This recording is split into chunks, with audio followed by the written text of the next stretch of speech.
네, 감사합니다. 오늘은 예수님은 종합병원 원장님, 예수님은 종합병원 원장님이라는 제목으로 하나님 말씀 전하도록 하겠습니다. 레위기에 보시면 하나님께서 모세에게 일러 제정하신 예배에 관한 이야기가 나옵니다. 특히 예배를 섬기는 이 제사장들의 역할에 대한 이야기가 많이 등장하죠. 레위기를 자세히 읽어보면 구약 제사장의 역할은 예배 진행 요원 외에도 참 많았다는 것입니다. 단순히 제사만 드리던 역할에 그렇게 한정되어 머물러 있지 않았다는 것입니다. 제사장이란 본업 외에 때로는 백성들이 가지고 오는 송사에 대한 재판장이 되어야 했고요. 때로는 백성들의 환부를 보고 아픈 부위를 보고 판단하고 치료해주고 치유해주는 의사의 역할도 해야 했습니다. 한마디로 멀티잡을 띄어야 한다는 것입니다. 따라서 여호와의 회막은 가장 주된 역할이 예배를 드리는 장소였기도 했지만 때로는 법원의 역할을, 때로는 병원의 역할을 동시에도 지니고 있었습니다. 이렇듯 하나님께서 구약에서 백성의 리더로 세우신 제사장들의 역할을 오늘날 현세대 직업으로 치환해서 한번 생각해 보면 목사와 변호사와 의사의 콜라보레이션, 즉 조합이라고 할 수 있겠습니다. 이 세 가지 직업을 갖기 위해서 요즘에는 참 세상에서 얘기하는 말대로 가방끈이 길어야 됩니다. 왜냐하면 대학 4년을 마치고 각각의 특수 전문 대학원을 들어가야 됩니다. 게다가 일정 기간을 거쳐 실습을 해야 합니다. 그리고 또 고시가 기다리고 있어요. 고시를 통과해야 된다는 공통점도 있습니다. 그래서 그런지 서양 기독교 문화권에서 시작된 이 대학들을 보면, 고등교육기관들을 보면 그 시작이 방금 얘기한 새 전문 대학원을 필두로 해서 시작된 경우가 굉장히 많았습니다. 따라서 역사가 오래된 우리 경복궁, 거의 경복궁 수준의 역사를 가지고 있는 오래된 학교들을 방문해 보면 올드 캠퍼스라 불리는 구 캠퍼스가 학교 중심에 위치해 있습니다. 연이어 비교적 최근에 근대에 생겨난 이공계, 상대, 경영학과 이런 것들은 보통 그 구 캠퍼스 외곽에 새로운 신식 건물로 그렇게 자리 잡고 있음을 보게 됩니다. 즉 오랜 기독교 역사를 지닌 대학 캠퍼스 중심에는요, 디비니티 스쿨이라는 신학대학원이 있고요, 로스쿨이라는 법률대학원이 있고요, 그리고 메디컬 스쿨이라는 의학 전문 대학원이 가까이 위치해 있는 경우를 자주 보게 됩니다. 왜냐하면 1000년, 500년, 짧게는 200년, 300년 전에 시작된 서양의 기독교 고등 기관들은 이런 리더를 배출해내는 것을 목표로 삼았기 때문입니다. 미국보다 대학의 역사가 500년이나 앞선 영국의 대학들을 보면 특이하게도 여러 칼리지로 구성되어 있습니다. 칼리지라는 게 우리에게 익숙하지 않은데 좀 설명을 드리면 네이버 맵이나 구글 맵으로 본다 칩시다. 항공사진으로 위에서 내려다 봤을 때 중정, 가운데 가든이 있고요. 이 네모난 건물들이 그 가운데 가든을 둘러싸고 있습니다.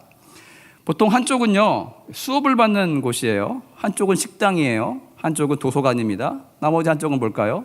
기숙사예요. 기숙사.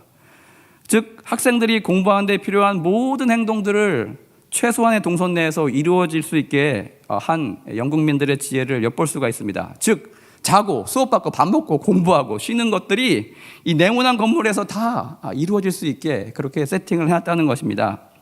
동선이 짧다 보니까 많은 시간을 절약할 수 있겠죠. 특히 영국의 경우에 옥스퍼드 캠브리지 대학에 설립된 역사를 보면 우리 고려시대까지 거슬러 올라갑니다. 거의 우리 고려시대에 있었던 태학 위치까지 그렇게 거슬러 올라갑니다. 연이어 1100년대에서 1500년 사이에 설립된 단과대학들, 그 칼리지들 이름을 보면요, 대부분 신학교육을 담당했던 곳입니다. 얼마나 부럽습니까, 여러분? 우리 고려시대부터 성경을 붙들고 저들은 계속해서 지금까지 교육해오고 연구해오고 가르쳐 오던 저들이었습니다. 제가 캐나다에 있을 때 저에게 무료로 일주일에 한 번씩 영어를 가르쳐 주었던 마가렛이라는 할머니께서 하루는 대화 중에 제게 이런 말씀을 하셨습니다. 지금은 많이 의미가 퇴색되었지만 자기가 어렸을 때만 해도, 그분 나이가 한 80 정도 됐으니까 아마도 1940년 되겠죠. 마을에서 목사와 의사와 변호사 이 세 분은 타운의 마을의 리더들로 그렇게 모든 사람들이 생각을 했고 아주 중요한 분들로 여겨졌고 또 존경받고 잘 따르던 그런 시절이 있었다고 합니다. 한국의 세속적인 좋은 직업군의 기준과 다르게 기독교 문화권에서는 하나님께서 리더로 세우신 제사장의 역할을 현재 분담하고 맡고 있는 이 세 가지 직업군을 여전히 중요하게 생각하고 있구나라고 생각을 해본 적이 있습니다. 그 직업에 대한 존경이 세속적인 기준이 아닌 성경의 뿌리를 두고 있다라는 생각도 들었습니다. 예수님께서도 이 땅에 보내심을 받았을 때 과거 제사장들이 했던 그 역할 세 가지를 모두 수행해 내셨습니다. 영원한 제사장으로 오셨고, 영원한 왕으로 오셔서 통치하고 재판하셨고, 또 영원한 생명의 부여자로 우리의 영과 육을 소생시키고 치유해 주십니다. 따라서 복음서를 읽어보면 예수님께서 가르치시고 전파하고 고치실 때 구약의 이 세 가지 제사장의 역할을 동일하게 수행하고 계셨다라는 것을 우리는 잘 알 수가 있습니다. 가장 많은 포션은 무엇이겠습니까? 이 복음의 말씀을 전파하신 목사님들의 역할을 주로 하셨고요. 두 번째로 많이 등장하는 것은 수많은 치유 사역을 통해서 의사의 역할을 담당해 주셨습니다. 마지막으로 예수께 여러 질문을 가지고 오는 백성들과 제사장 그리고 바리새인들, 서기관들에게 율법을 풀어서 명확한 기준을 제시해 주는 법률가의, 법률 전문가의 역할도 수행해 주셨다는 것입니다. 오늘날 저희 목회자들도 보면 가장 많이 가는 곳이 어디겠습니까? 교회죠. 저희 매로입니다. 그 다음 많이 가는 곳이 병원입니다. 병원과 장례식장. 특이하게 그 다음 많이 가는 곳이 커피숍이에요. 커피숍 왜 갑니까? 주로 커피숍에서 상담을 많이 해요. 이런 경우에 어떻게 하면 좋겠냐, 참 여러 가지 신앙적인 고민들, 현실적인 문제들을 참 질문해 오십니다. 여기에서 목회자의 답변이 지금도 판관의 역할을 일부 담당하는 것 같습니다.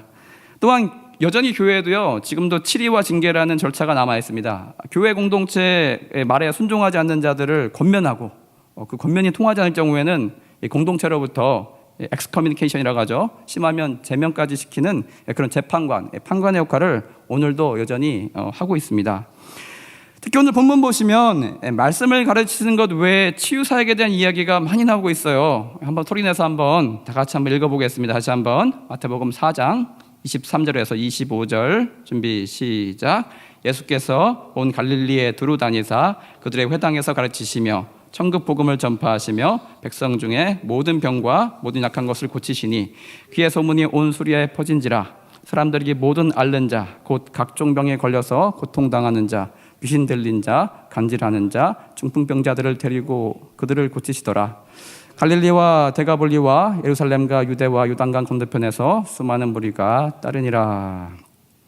네, 저는 이 부분을 읽을 때 예수께서 하신 치유 사역을 그냥 여러 군데서 아픈 많은 사람들을 고쳐주셨구나, 그렇게 단순하게 생각하기보다는 오늘날 한번 종합병원에 가면 여러 분과가 있는 것처럼 당시 아팠던 사람들은 과연 어느 분과 의사가 담당해야 되는 병이었는가, 그렇게 한번 생각해 보면 좋을 것 같습니다. 그래서 한번 여러분 성경 속의 여러 치유의 스토리들을 한번 근거로 같이 한번 생각해 봅시다. 1번 첫 번째로 여러분 일단 외과가 생각이 납니다. 외과. 누가복음 22장 보시면 베드로가 겟세마네 동산에서 예수님을 잡으러 온 군사들을 대적해서 어떻게 합니까? 칼을 뽑아서 말구의 귀를 떨어뜨립니다. 예수님이 인건비 많이 드시게 그 귀를 잡아서 다시 붙여주시죠. 두 번째는 소아과더라고요. 누가복음 8장 보시면 예수께서 회당장의 딸 야이로를 고쳐주셨습니다. 세 번째 안과, 요한복음 9장 7절 보시면 실로암에 가서 그 맹인을 보고 씻으라 하니 그 맹인이 가서 씻음에 눈이 밝아지게 됐습니다. 또 마가복음 10장 46절 이하로 맹인 바디메오가 소리질러 외쳐댈 때 가서 내가 원하는 것이 무엇이냐 했을 때 보기를 원하나이다. 그 답변을 듣고 예수께서 그의 눈을 열어주셨습니다. 네 번째는 이비인후과 역할을 하시더라고요. 마가복음 7장 보시면 귀머거리 벙어리인 사람에게 귀에 손을 넣고 또 침을 뱉어서 그의 혀에 손을 대시면서 뭐라고 외치십니까? 에바다 외치시니 귀와 입이 열리게 되었습니다. 다섯 번째, 피부과입니다. 마가복음 1장 40절뿐만 아니라 수많은 성경 복음에 많이 등장한 한센병 환자들, 나병 환자들을 깨끗하게 치유해 주셨습니다. 여섯 번째, 신경과예요. 마가복음 2장 3에서 12절 보시면 친구들이 지붕을 뚫고 달아내린 중풍병자에게 명하십니다. 내 자리에 일어나서 들고 가라, 나가라. 일곱 번째, 재활의학과의 역할을 하셨습니다. 요한복음 5장 보시면 베데스다 목 근처에 38년간 알아서 누워있던 사람을 보시고 그 거린을 보시고 일어나서 걸어가라라고 그렇게 명하셨습니다. 여덟 번째, 정신과예요. 많은 귀신 들린 사람들, 특히 마가복음 5장에 보시면 거라사에 군대 귀신 들린 사람을 만났을 때 그 귀신을 쫓아내 주셔서 온전한 사람으로 그렇게 돌아오게 해 주셨다는 것입니다. 아홉 번째는 내과입니다. 마가복음 8장 보시면 병 들린 열병 들린 베드로의 장모를 깨끗하게 치유해 주셔서 열이 내리게 이렇게 도와주셨습니다. 열 번째, 산부인과입니다. 마가복음 5장 보시면 12회 혈루증을 앓던 그 여인을 깨끗하게 그 근원까지 치유해 주셨다는 것입니다. 이렇듯 예수님께서는요, 오늘날로 치면 단과병원 의사가 아닌 종합병원의 원장님과 같은 역할을 해 주셨다는 것입니다. 오늘날 동일하게 우리가 겪고 있는 다양한 모든 질병에 대해 역시 고치시고 싸매주시고 치유해 주신다는 것입니다. 예수님의 치유 사역으로 읽을 때 신적인 능력을 지니신 분이니 아무 병이나 다 고치셨구나 이렇게 읽어내려가는 것보다 오늘날 동일한 병가의 질병을 앓고 계신 분들께는 이렇게 분과별로 한번 살펴보는 것이 더 은혜가 있을 듯합니다. 예수님의 치유의 손길이 멀게만 느껴졌다면 이를 통해서 말씀이 이렇게 봄으로 인하여서 좀 더 세밀하게 가까이 느껴지는 은혜가 있길 소망합니다.